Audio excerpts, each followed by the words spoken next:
DeSanto Propane is 4 generations strong as a trustworthy, family-owned business with unmatched customer service. Go online at DeSantoPropane.com for more info or call toll-free at 1-800-752-4574 today. Since 1937, the difference has been DeSanto Propane.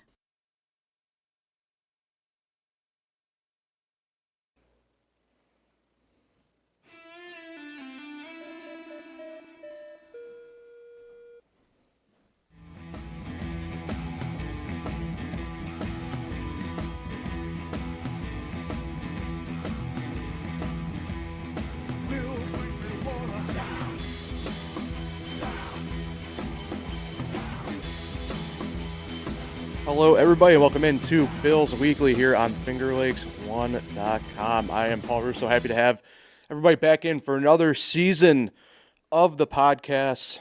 Preseason football officially underway. Camp has broken from St. John Fisher in Rochester. And we got some stuff to discuss here. I am joined, as always, by Jim Sinicropi and Kyle Evans. Gentlemen, good to see you. Happy to be getting this going again for season number 3 of How was Bills the blend Weekly this weekend? Oh, it's great. I'm a little bit tired right now. We'll try and I apologize in advance if I seem a little bit sluggish here. Blend weekend, that kind of transitions now into football. Yeah, locally speaking, I know they were. It's pretty interesting to see the ties that they do in now a little bit. There wasn't anything Bills themed necessarily, but a lot of Bills.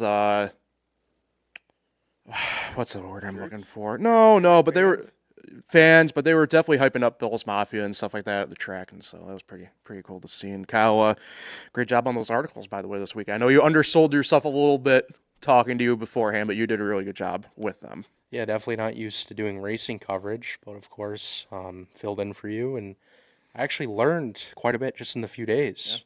Yeah. Saw a lot of crashes. Yeah. Didn't think I knew it happened, but not that often. It seemed like there was a ton. Yeah. When I was going to be posting their NASCAR Weekly podcast starting next week. Yeah, well, I'll be ready for that, Kyle. So, a lot to get to, but first, think a couple more of our sponsors, including Nolan's Catering. Planning a special event, let Nolan's Catering help you curate your next occasion. Now booking special events at Hotel Canandaigua, Tapestry Collection by Hilton on Lakeshore Drive, the Fallbrook House at Canandaigua Country Club, or Nolan's on South Main Street in Canandaigua. Nolan's is ready to curate a food and beverage package perfect for any occasion, from elegant weddings to corporate events and private parties. You can enjoy the moment knowing Nolan's has it covered. Plan your perfect event. You can visit nolansonthelake.com for that. And Rock Industrial LLC, family-owned business in Rochester, New York that provides expert industrial machinery repair services, offering cost-effective solutions for control system, drives, and servo motors, all backed by a 2-year warranty. They also stock thousands of new, used, and refurbished parts in their ISO-certified facility that you can pick up today to keep your machines moving. You can check them out at www.rockindustrial.com. So, all right, the main headline coming out of Bills camp at this point and through the first preseason game is James Cook, and a first ever for me talking about a hold in. Now, he has been participating, obviously, in stuff that means he even dressed Saturday for the preseason game, but did not participate in it as he looks for restructured contract for more money for his services. It's pretty interesting. I'm pretty sure... Kyle, you may have to double check me on this one, but I'm pretty sure he has the same agent as Shamar Stewart from Cincinnati, the rookie draft pick who had a pretty extended holdout for him to get a contract worked out for him. So something to keep an eye on with that. It's interesting because I don't think anybody really expected this maybe out of James Cook. It kind of popped up a little bit out of the blue. It caught a lot of people by surprise within the Bills organization, and probably started the camp and preseason vibes for football in a bit of an interesting spot for the Bills and the fans. Yeah, I mean, he's had 2 back-to-back really good years, but he's in the final year of his rookie deal. He is 25 years old, so he's due for, a big contract. The problem is he wants $15 million per year. Well, if he were to make that, he'd be tied with Derrick Henry for the 3rd most annual pay, and I just simply don't think he's a $15 million a year player, and I think that's what the Bills think. And one telling stat here, I think, too, why they don't want to pay him so much, is he ranked 19th in carries per game last season. We talked about it a lot on here. there was times where he wasn't on the field late in games, and we're like, what? Why? Well, clearly the Bills have their reasoning for it, and I think that's just also what they think. Why would we pay a player so much money when he's not going to be on the field like a top running back all the time? He's not a bell cow type of, every down back. And he was 16th in rushing yards in the entire league. Part of that too is that, okay, the Bills throw a lot, and Cook is involved in that too. But, Cook was great last year, and obviously the Bills aren't nearly as strong of a Super Bowl contender without him. But like you said, he's asking to be paid like, a Saquon Barkley, a top 3 running back in the NFL. So this does feel different than a lot of holdoffs in the fact that he's dressing and going to teams meetings and doing walkthroughs. He's just not practicing. I can't see the Bills going into this season without that taken care of. I mean, we got 4 weeks, I think, until the first game. And, with all the anticipation and the fact that the Bills are one of a handful of teams that are legitimate Super Bowl contenders, I just can't see them getting off to a start to the season with this hanging over their heads. But, anything can happen. It depends. I wonder if James Cook actually would be willing to take a bit less. And I'm wondering if the agent's the problem. We've seen a lot of agents with players, too, where they're the problem. They're not going to back down. They know their client can get that much.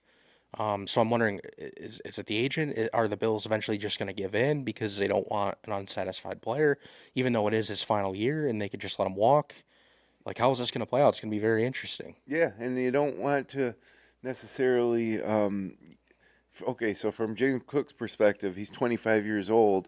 NFL running backs, not many of them make it past 30, so he's got a small window of opportunity to earn. But on the other hand, like you said, he's just not worth that. So it is a tough situation. It's not like you're going to ask him to take less money for the team the way that Tom Brady did in the past, or other, star players later in their career take pay cuts so their team's better. This kid's 25 years old, and I think he's trying to shore up his family's future, and because it can be, for an NFL running back, it can be over in an instant. Yeah, and I think to kind of piggyback a little bit off that, if you're the Bills, you mentioned it, right, Kyle? All the different ways that last year they used the running backs, and Ray Davis, as a rookie, was pretty good when the moments that he had to be there. And I think if you're the Bills, not to do this leverage thing, right? But like, if you're the Bills, you have that in your back pocket where it's like, okay, we got this guy. You also have Ty Johnson still there. It's one of those things where I think they would rather have James Cook be that number one guy, right? I don't want to bash James Cook. James Cook's better than Ray Davis, right? Yeah. Right now, yeah. And even if Ray Davis was a suitable replacement, now you're super thin in that. Like, Ty Johnson's not Ray Davis. No. So, and James Cook emerged in the past couple of years. I mean, he's not like going to be like a Thurman Thomas type to the Bills like Thomas was during those Super Bowl teams, but he's a key component, and he was irreplaceable. In my opinion, he's irreplaceable at this point. Yeah, there's nobody else you're going to get now, whether it's Ray Davis or through some type of trade, or find a free agent or a rookie that's going to do what James Cook did last year for the Bills. Yeah, I don't know if you want to get into like money and contract situations about like what you would give him, but I think you look at a deal like Kyron Williams just got, and with the Rams, 3 years, $33 million. That's $11 million per year, and if you look at their numbers the last 2 years, they're pretty similar. So I think I'd maybe be willing to go $12 million a year, and that would tie him with Josh Jacobs and Alvin Kamara for the 4th highest paid running back, or 5th highest paid. Yeah, and you can argue that Jacobs is a better running back. Maybe it's a lot of it comes down to usage. The way the Packers use Jacobs, or in the way he's been used in the past. But yeah, that seems to be like the tier for James Cook, which I guess is a big gap in terms of where the Bills want, and where he's looking $3 million gap. I mean, over 3, maybe 4 years. I guess that maybe is why they haven't gotten a deal done. And I think in that defense too, Jim, you brought up we have brought up 2 different anomalies to the mean. Kyle mentioned it off the bat, right, with Derrick Henry initially. You mentioned one with Alvin Kamara as well, just now, where you have two guys who have now lasted into their 30s at this point, compared to other guys who just, like we mentioned, the career span of a running back in the NFL is overall pretty damn short. Yeah, Derrick Henry's an anomaly. Like he's different. Kamara's not what he was. No, but he's made it. My point was he's made it there. into He got that. there. Yeah. So yeah, I don't think anybody's thinking that James Cook is Derrick Henry or will become absolutely Derrick Or Henry. McCaffrey at $19 million under Barkley. Yeah, I would argue, I would put James Cook probably in that second tier for sure, where it's like him, Jacobs, and guys like that. I'd have a hard time the way he views himself, clearly, or his agent in this case, possibly as well. good agent's gonna get what right. he can get, and he probably sees that he can make that argument, and so they're pushing it. But at what point does that become a detriment to the Bills' chances this year? And the other thing I don't like about this is like now we're talking about. James Cook conversations, is he this good? Is he as good as that guy? I mean, we all love James Cook. Yeah, He was great last year. He was awesome. We just want, we want more of that. So yeah, it's never a good situation. It's kind of a black cloud right now hanging over the Bills preseason. But, there is a lot of time before September 7th when the Bills open up against Baltimore. And I have a hard time believing he doesn't suit up week 1 and play, no matter what. I can't see the hold in lasting until that point, no matter what anyway. Whether it's an act of good faith or whatever, that happens. I don't think we're talking about a guy who's going to miss any time when it matters come September 7th. I would hope not, because that would be that would be the probably worst case scenario in terms of the start to the season, like I say, where the Bills got Super Bowl on their mind. Yeah, Bills fans, it's something that's never happened, and they have a good chance now as they've had in the history of the franchise. Yeah. Yep. All right. Excuse me. Apologies for that. Let's transition over here a little bit. First preseason game was played on Saturday in Orchard Park. Played the Giants. It was a loss for the Bills, but I'll get my spiel on this out of the way. I don't really weigh preseason games too much in football,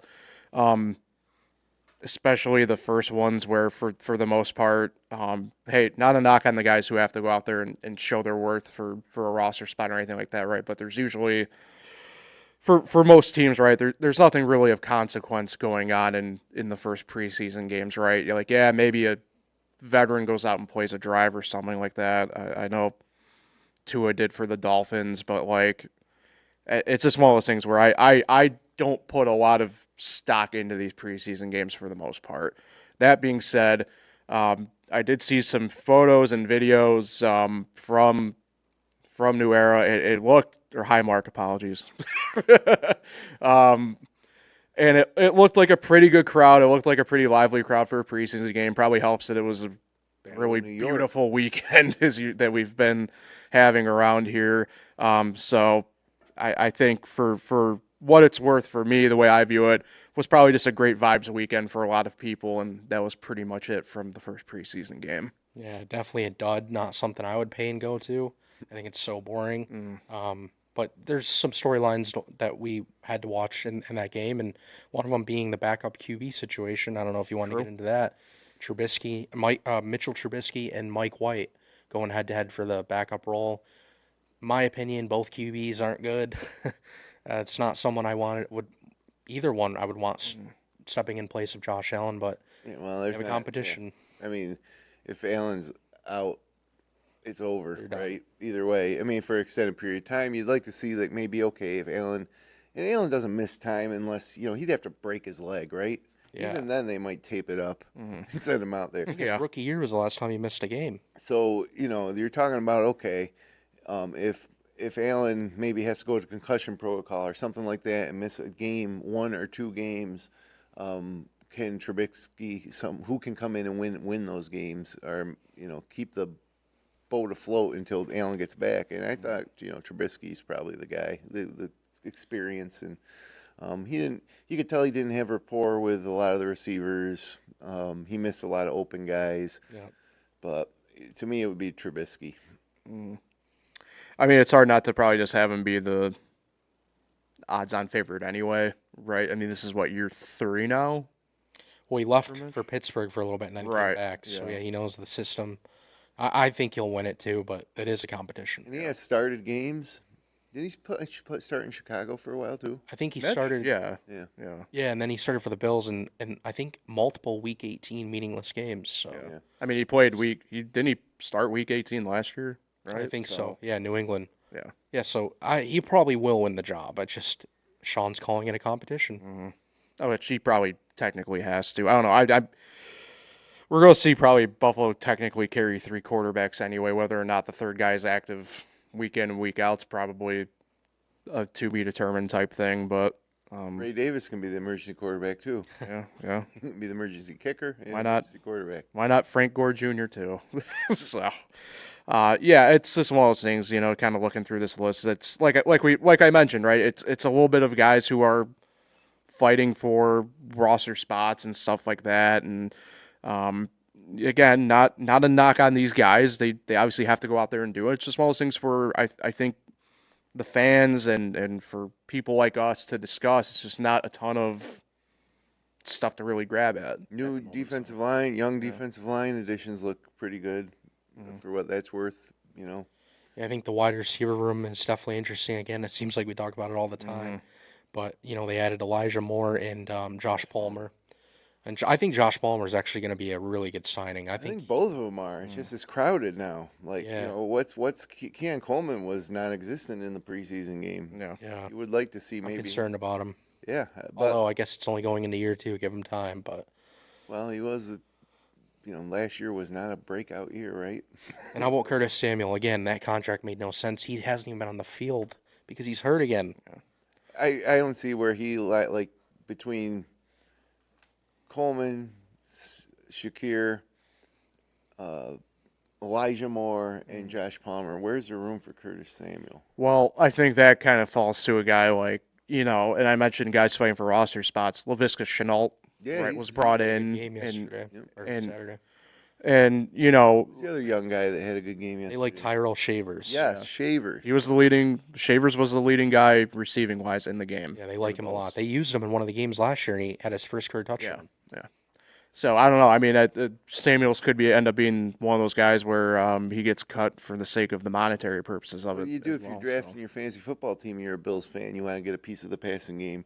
Like, which one of these guys you take? I think Shakir is the only guy that is probably 100% reliable. I would be high on Palmer or Elijah Moore, but now again, you're going to be looking at box scores as the season goes on, and I think you're going to see like Elijah Moore might have a big game, and then for 3 weeks he might not have more than 1 or 2 catches, and then in those 2 weeks maybe Palmer has a game. I don't see how any of these guys can be consistent other than Shakir. Yeah, I think it will be just like last year. And Shakir, I mean, you have to roll with him because the yards after catch, the third down, how much targets he gets on third down from Allen. And I think for the most part, maybe aside from like 2 or 3 games, he was pretty consistent every single game. And I think it was when he was hurt earlier in the year with his ankle. Yeah, when he's he's the type of guy that obviously Allen can count on him, and we'll have to wait and see how Josh Allen feels about throwing to Josh Palmer or Elijah Moore, and then Keon Coleman, I could see him phasing right out as we go into this season.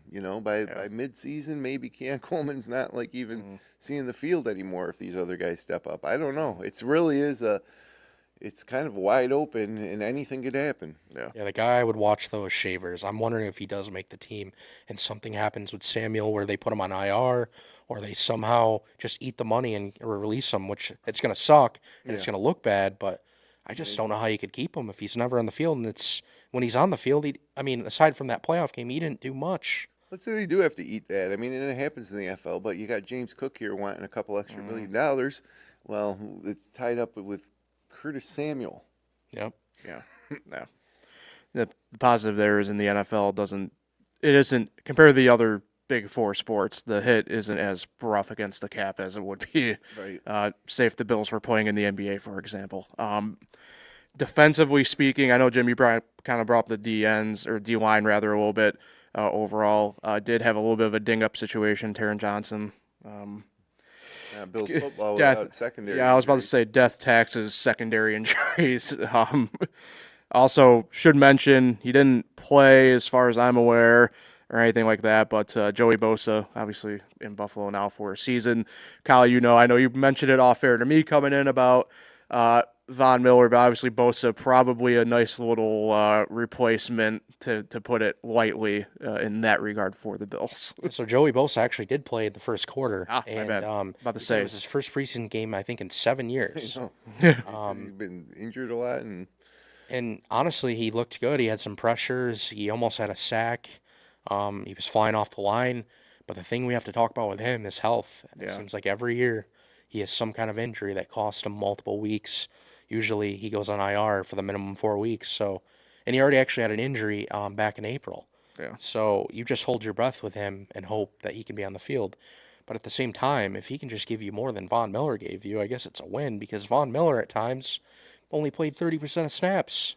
Yeah, and I think it's a blessing too that Von Miller's finally gone. I mean, he had like one really good stretch, I think, and since then it's always just been a question mark of like, why isn't Von Miller playing, or And off the So field that's stuff. over now. Yeah, deal with him in Washington. Yeah. We can move on. Yeah, I mean, I didn't see him in the box score, obviously. He did not record anything of significance there. Some So. pressures, I guess you would call it. Yeah, so what's next for the Bills off until this upcoming Sunday at Chicago for their second preseason game. So they get to probably see a little bit of Caleb Williams for sure, and that would be pretty interesting to kind You of see, see. it's a Sunday night game on Fox. Yeah, the NFL machine is crazy So in you got that Sunday sense. night football early. On Fox. Yeah. Mitch Trubisky's return to Chicago. Revenge game. But the Bills, like I said, the Bills will get a look at Caleb Williams for the first time here, and for however long it is, and probably, I don't know, will we see the starters probably get a little bit of run in this one? Or I'm wondering if Allen does play a little bit, because he usually plays one, and it's usually the second game, the first quarter or so. But who knows? Yeah. Maybe it's different. Yeah, none of it really matters. I mean, there's nothing worse in sports than preseason NFL football, if you ask me. Maybe MLB spring training. It's awful. They play 38 games, 40 games. Right. So bad. The only thing that can happen in NFL preseason is bad. Yeah. Right? Yeah. Everything else is like, who cares if somebody has big games? None of it matters. But you can lose a key player for the season. Yeah. Yeah, rare is there ever a good even highlight or anything like that coming out of preseason. And now they're going football. 18 weeks in the regular season, and they want to add more games, and like we got to get rid of the preseason. Guys can go to camp. I don't even think you need one preseason game. Go to camp. Do some scrimmages, and then roll them out there when the season starts. Yeah, and the Bills are going early to Chicago for joint practices all week. Oh, They're boy. literally going to be facing. Now, there is nothing. Okay. There is nothing. You want to talk about preseason games. There's nothing good that ever comes from joint practices. Yeah, a lot of fights. There's always fights. There's always something stupid that happens. Oh, God. The problem is the Bills don't have Jordan Phillips anymore. The big Jordan Phillips likes to really get into it. Good. They have Ed Oliver still. True. That's a dude I wouldn't want to cross, or Joey Bosa potentially either. But that part is a different discussion for a different time. The last thing, at least that I had really that I wanted to talk with you guys about here a little bit was we had a little bit of a social media video that popped up within the past week. Josh Allen got to go inside the new Highmark Stadium. We're a year out from that opening up. And the main takeaway from that for a lot of people was that there was no wind in the stadium. And that has really popped up now as the main thing I think a lot of people are talking about with the new venue that's going to be popping up. I I kind of chuckle. Jim, I know you can really attest to this as well to a degree. I never buy into there never being anything called no wind. Obviously, you can hamper ways and stuff like that for it. I always joke, it's always funny. The JMA Dome for Syracuse, for example, and I tell this to people all the time because my season tickets were the last row all the way up. You still had the little tassels at the top of the field goal post kind of moving a little bit. There's always a little bit of a draft or anything like that kind of go on at one time. Maybe not enough to exactly mess with the football, but it was one of those things when I saw the video and they were talking about how there's no wind and everybody kind of running with it. I'm like, don't buy into that. Like, please don't buy into that. But other than that, I thought it was pretty cool. We got to see kind of the stadium now in, I guess, really its final stages of being, finished up and stuff like that. As like I said, we're a year out from the new venue, as we have one last year at. I'm probably going to end up calling it the Ralph a lot this year, just for the sake of time and history and stuff like that. But one final go across the street at the original Highmark compared to the new Highmark. Yep. Yeah, nice. Yeah, the new stadium will be cool. Yeah. But, I'm not thinking too much about it. Yeah. We're at the point, like I said, of preseason and stuff like that with football, where you have some heavy hitting headlines, but other than that, it's kind of whatever. Kyle, talked to you off air a little bit about red helmets coming back for one more go, and I kind of forget. Expose me. When is it? It's week 18, game 17, the Jets. home. When Josh Allen's not playing, when all the main They'll have red guys, helmets, man. when the Big Bills deal. have already locked up the division by multiple games. I'm kidding. I But- don't know. I haven't made my predictions yet. But I forgot, Kyle, though, when I was talking to you about it off air before we went live, that you're technically like that generation below that doesn't really fully understand the red helmet at all. And Red helmets make me think of Andre Reed. I was going to say it's that early 2000s, transition from late 90s to early 2000s. They wore them all the time in the 90s. Yeah. They were going to Super Bowls, right? They wear the red helmets in the Super Bowl? I think they had to have, right? Yeah. I mean, they had to some have. pictures, but yeah, for me, when I really started paying attention to football, I know you mentioned Andre Reed, but yeah, like the Drew Bledsoe led teams. 84 to 2001, is this right? they wore red helmets. Yeah. I don't like them, honestly. I don't know why. It's a weird shade of red. Yeah, it's like almost like what's the word I'm looking for to describe it?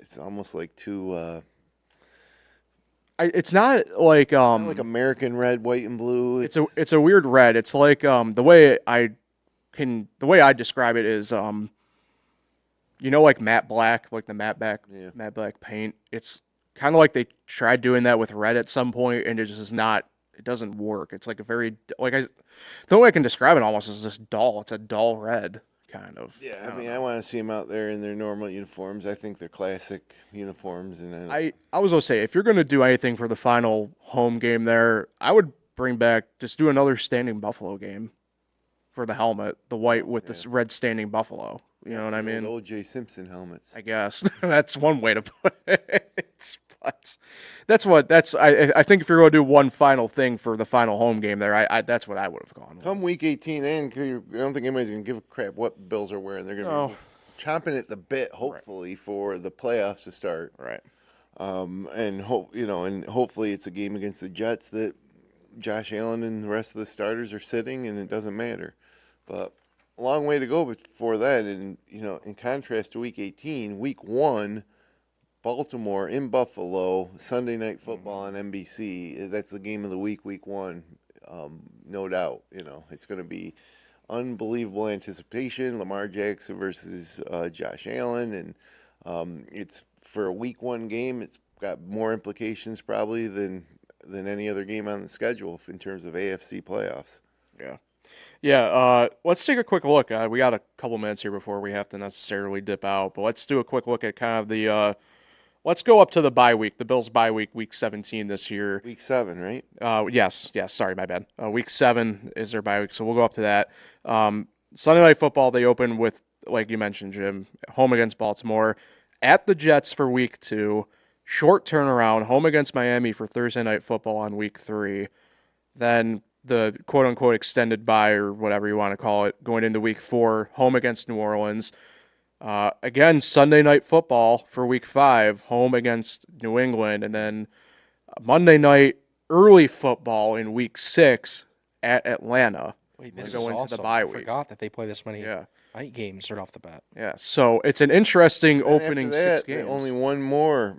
You have to go to Thursday night in November 20th when they travel to Houston on Prime Video. So after this flurry of night games, they're at 1 and 4 o'clock the rest of the way, except for 1 week.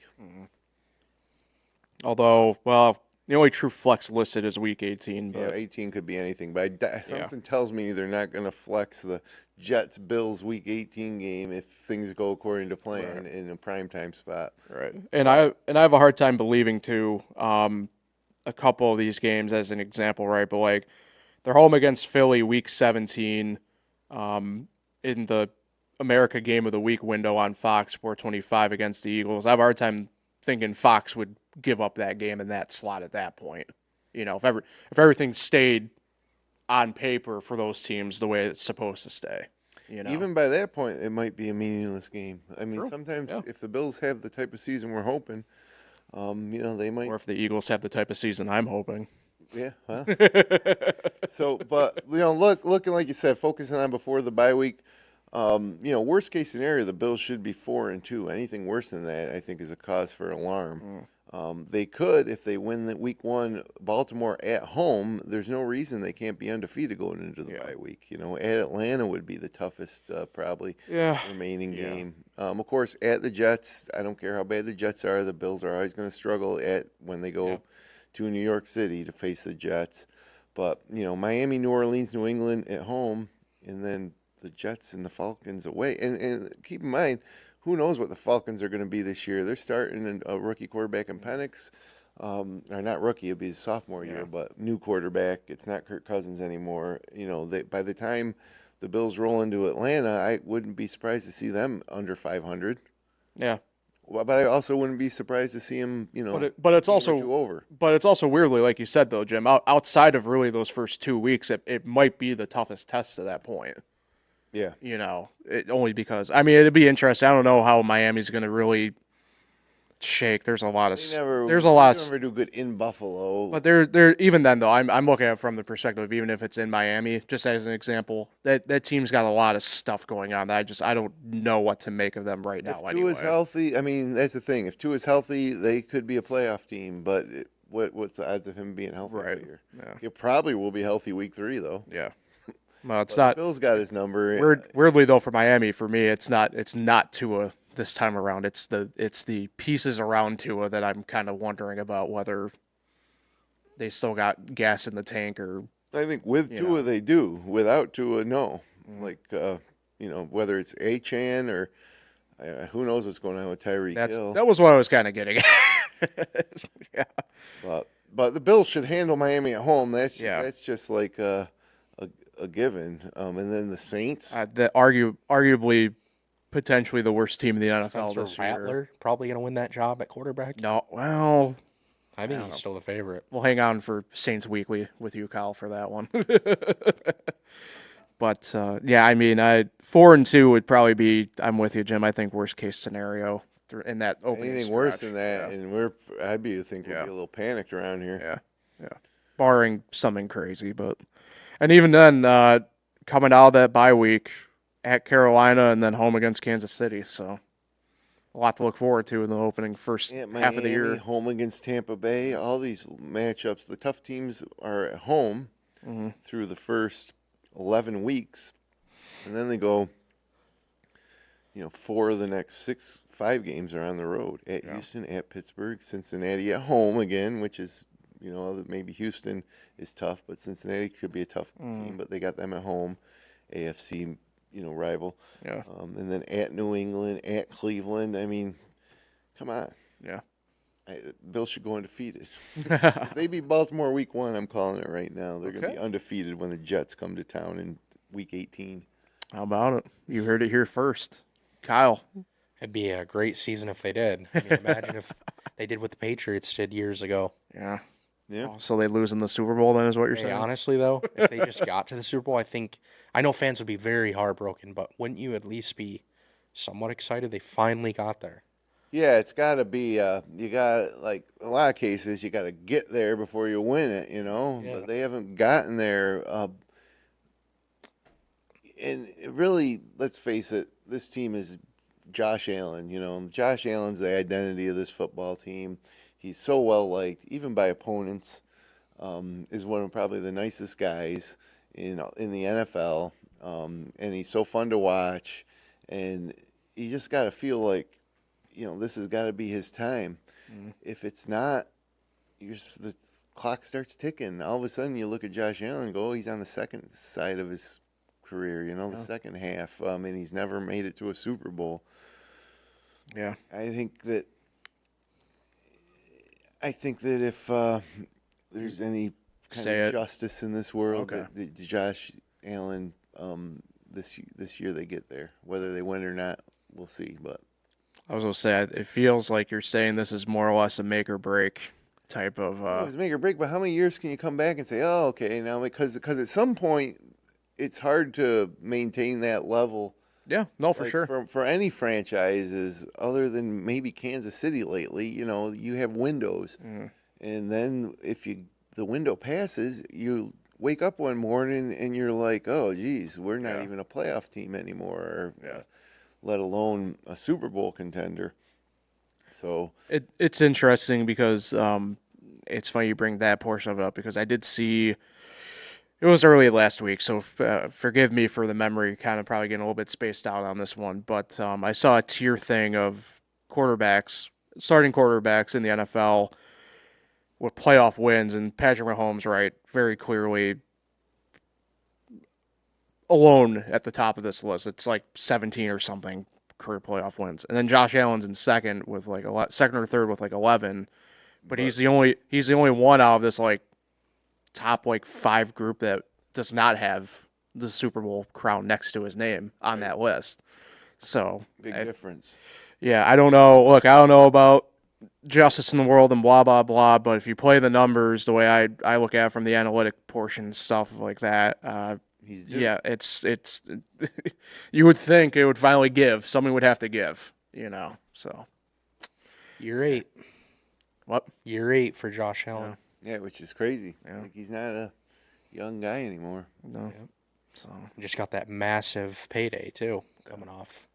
Yeah, I don't see. And married. I don't see either of those things affecting Josh Allen though the way they might other players. I think he really loves to play. I think he's dedicated to the fan base, and I think his goal is the same as what the fan base is expecting his goal to be, and that's to get to a Super Bowl and win a Super Bowl. Yeah. And if he does, obviously he's revered as the greatest Buffalo Bill of all time. Yeah. Sorry, OJ.